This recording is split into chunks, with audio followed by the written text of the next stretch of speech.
Oh, hi. Hi guys, welcome back to another episode of Blackdot Miniatures and Paints. Kevin coming back to you this week. This week we're doing a Deathwing captain.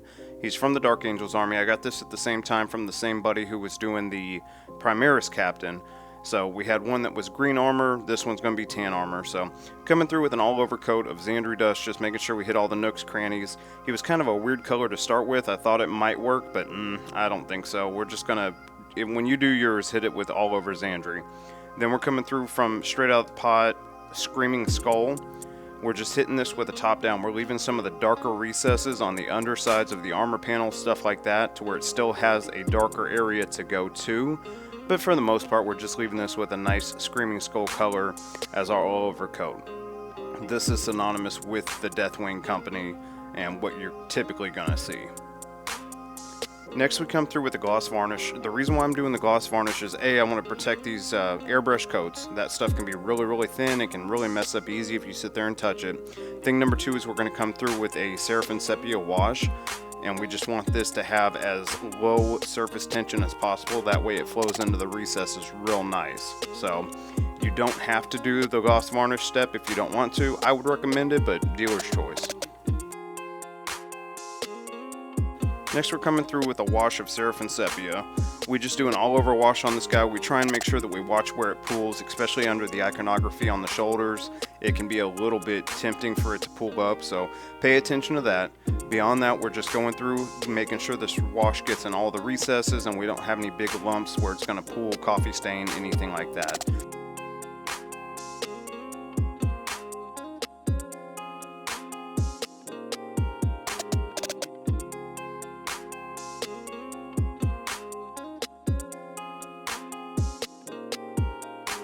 So next we're coming through with scale 75 Birch. We're just going through and doing all the edge highlighting on this captain, right? So nothing crazy here. As some of y'all may have seen last week, we got about 20 so colors of scale 75 that we're going to try and start putting in rotation. Definitely recommend checking this company out. I found a little hole in the wall spot that had so many different paint companies on deck. Scale 75 was one of them. Got 2 different packs and a couple other just ones that I could throw into rotation. So if you are going to use this paint, just realize it is very thick. You do need to water it down significantly. That way it doesn't come out chalky, but as long as you use it right, this is really good stuff. I recommend the crap out of it.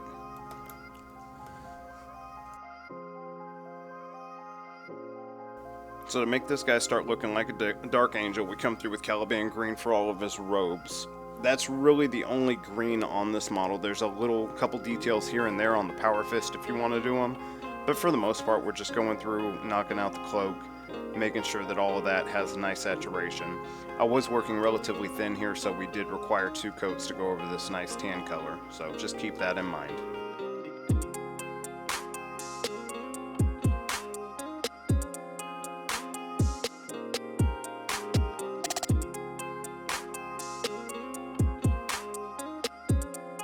So to wash down our cloaks, we come through with Nuln Oil. We're just trying to make sure that we get a nice saturated layer. This is straight out of the pot. This is not thinned down at all. And we're just trying to make sure that we get all the Nuln Oil in the recesses of his cloak, of the chest part of the cloak, as well as the loincloth area down on the bottom. Give this a little bit of time to dry. If you were smart about it, which I missed unfortunately in this one, definitely recommend doing your other colors, your base tones that are going to be washed with Nuln Oil, and then you can come back, but we did it this way this week. So next we're coming through with Caliban Green, and all we're trying to do here is pick out the highest points on the robe cloak thing he's got going on here.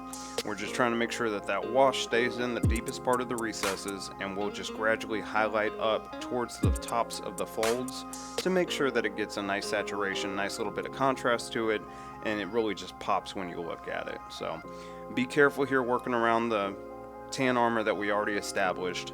You know, we don't want to have to go back through and redo that, but as long as you're careful, it'll go just fine.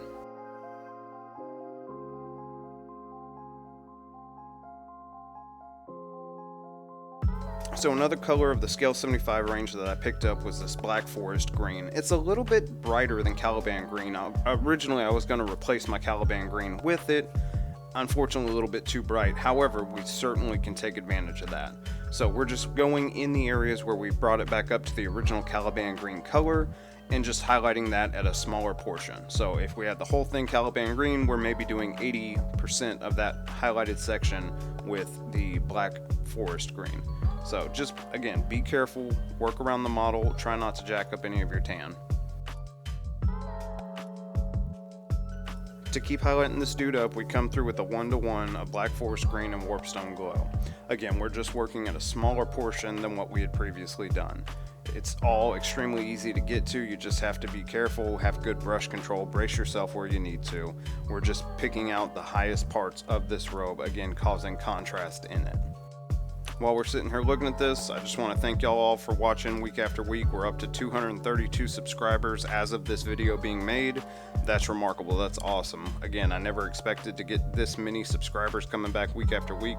I appreciate y'all all coming back. That's awesome. I'm so with it. Thank y'all so much. Y'all are the inspiration to keep me doing this. So now we mix up just straight Warpstone Glow. Again, we're working smaller and smaller. We're just trying to be able to look at this thing from across the room and say, yep, there's a nice little bit of contrast on this cloak, and have it have a little bit more interest to it.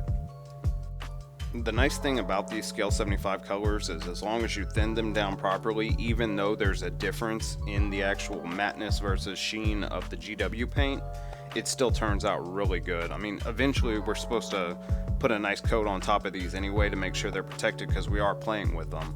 But guys, I really cannot recommend scale 75 paints enough. They're a little bit more advanced paint. You got to know how to thin them down. You can't just raw dog it out the pot.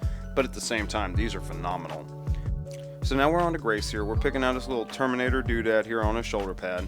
We're also picking out the wings of the angel on his other shoulder pad, and then the hem of his chest robe portion where it kind of splits it up a little bit.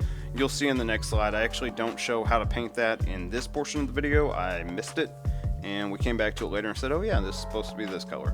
So again, this color has pretty well replaced Celestial Gray for me. This is a great color. It goes on really, really nice. It's nowhere near as finicky as Celestial Gray is. Granted, it's a different color, right? But at the same time, it's close enough. It's not bad. So we move on to Retributer Armor next. We're just picking out all the gold around this dude.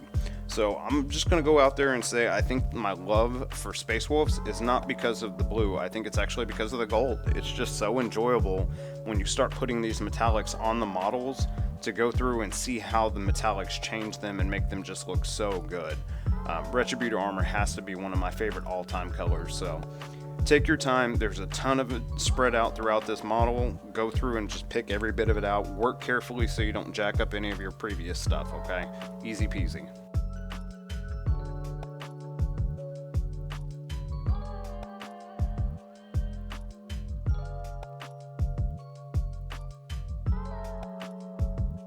So next we're on to Leadbelcher. We're coming through and just painting the blade of the sword. Later we do decide to change our mind on this. We don't want to leave it just a normal blade. We change it to a nice power glow effect. If you like that, cool, you can follow along, do it that way. If not, just pick it out in silver and go from there. We're also picking out the other parts of silver around the model, under his arms, those little actuating cord hydraulic hoses. I don't know what they are. Just be on the lookout for any little metallic bits around the model. There are not that many. Next we move on to Khorne Red. We're coming through and doing the sheaths for all the daggers on him. This is dealer's choice again. We did the sheaths this color. I've also seen some people do the Power Fist in a nice Khorne Red or Caliban Green color, and that does have a great effect. So if you want to do it that way, awesome, do it that way. You can skip the edge highlighting portion earlier, but just work careful. You know, we've got all this nice green laid out on the cloak, we've got all this nice tan laid out on the armor, so we just want to make sure we don't jack that up, right? So nice tip on the brush, 000, working real nice, smooth, go from there.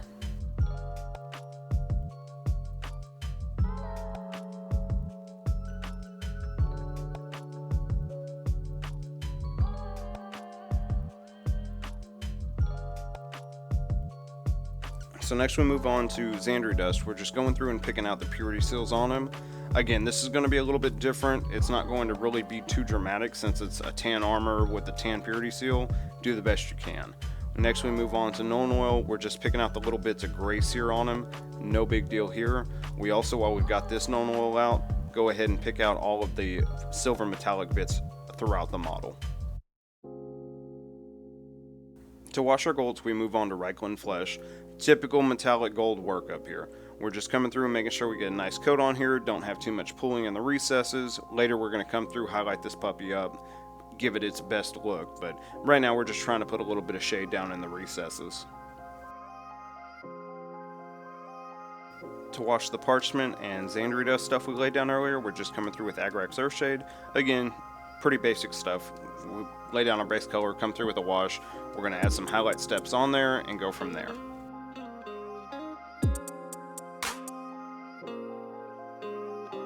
So after the wash is dry, we're going back to Retributer Armor. We're just trying to pick up the highest points where the wash has not settled. We want to just highlight everything back up. Next we move on to Abaddon Black. We're just trying to pick out the creases in his power armor. There are not too many on this model to get to. He's got the 2 behind his legs, 1 on his left arm. Beyond that, we're good to go.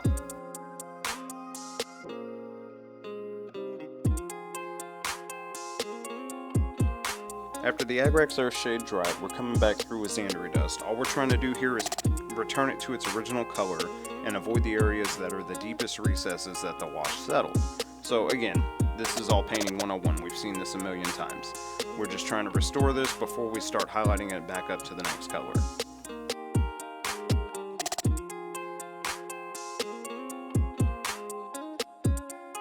To add some text to our purity seals, we're coming through with Dryad Bark. We're trying to make sure this is a nice thin paint, and then we're just coming through on top of that with a nice tip on the brush, doing a little wiggly line there to try and make it look like it's got text written on that purity seal. This is a great way to bump your model's quality up. To highlight our reds, we move on to Mepheston Red. All we're trying to do is catch the high points on these dagger sheaths, on the wax seals, on the hilts, where the light is going to catch and it's going to be a little bit brighter color.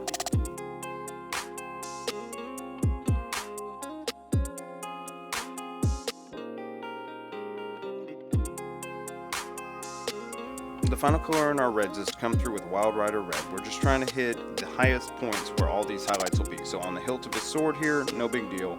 On the decorative portions of the ropes for his sheaths, we're hitting those. And then we're also hitting the purity seals to make sure they have a nice highlight throughout them. The final touch to the purity seals is to come through with Scale 75 Birch. We're just trying to do a nice edge highlight. This can be completely replaced with Screaming Skull if you want to, if you don't have Birch, but we're just trying out new paints because we got them. Then we move on to Turbo Dork's 10 Star, Runefang Steel if you got that. Go through with a nice dry brush over the metallic parts on the model. To continue highlighting up our golds, we move on to Liberator Gold, and we're just trying to hit the highest points on these metals that's going to cause it to glint from a top-down fashion. So just be careful. Metallics are extremely forgiving, so if you are not highlighting your metallics, you're doing it wrong. These are the easiest paints that you can come through and do a sloppy wet blend and still get an amazing quality. So definitely add some highlight metallics to your arsenal. So as we said earlier, I changed my mind and decided to make this a nice power effect later on. So we just threw a ripped up piece of paper towel in there, shielded this guy from all the incoming paint, and established a nice deep blue color on this blade. Next we move on to Nautilus Blue and White ink 1:1. We only do about half of the blade. Finally we switch it up to pure white ink and we just hit the tip of it. This gives us a nice, really easy power sword effect for minimal work. Only thing left to do with that is to come back through, reestablish our golds. Again, working with a nice tip on the brush, coming through, working careful, bracing ourselves, getting that squared away. If you want to pull out the airbrush, don't be afraid to pull out the airbrush.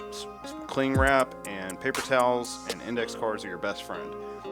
The final color we're coming through for this model is Ceremite White. All we're trying to do is add a nice highlight to the Grey Seer that we had already. We're going to do the sides where his hood is, and we're going to avoid the center because that's where the shadow was going to fall. That hood overhangs the part of his chest, right? So we're hitting the sides, kind of feathering it towards the Grey Seer in the center, highlighting the rest of this dude up. He turns out looking awesome. Let's check him out. Alright guys, so here's our finished product. I think this dude turned out looking awesome. I'm really excited the way he turned out. Something to think about is this is Deathwing. This is a captain, right? But this is Deathwing. I've shown you everything that you would need to paint any Deathwing unit you come across. You got the tan armor, you got the greens, you got the reds, you got the golds. This is a one-stop shop video. I even decided to throw in a little bit of power sword action, like it or not. So this is it. This is a very forgiving army to start out with. I definitely recommend it for anybody who is starting a chapter and doesn't know if they're going to be able to paint something, start with this, go from there. You may just blow out your mind with how well you can paint and not know it, because it's kind of what happened to me. So if you saw something you like here, if you know someone starting a Deathwing chapter for their Dark Angels army, go ahead and send them this video, see if they can get something useful out of it. If you found something useful, please like, comment, subscribe, share it, and we'll check y'all next week. Bye for now.